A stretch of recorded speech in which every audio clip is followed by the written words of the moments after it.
farm. It's a beautiful Tuesday afternoon.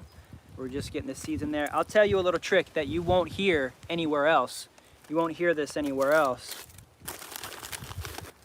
So if you're having trouble planting the seeds, now you can strip the seeds off. You can strip this shell. This is just an outer shell. You can strip this off, right? And this is the inner piece right here. This is the little inside. This is the magic right here. So that's really the magic part of the seed.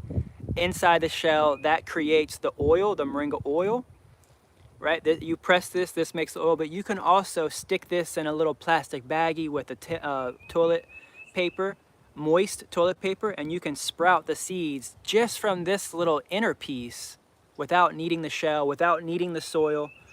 And you can just sprout this in a bag on your counter in just a couple days, 2 to 3 days.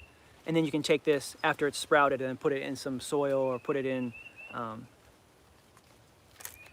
the ground. So what I'm gonna do is I'm just gonna go ahead and stick this little piece right here like that, right in there, and that's gonna sprout too, see that? So I'll just stick that right in there. I'm not afraid to just keep planting as much as possible. Thanks guys, thanks everyone.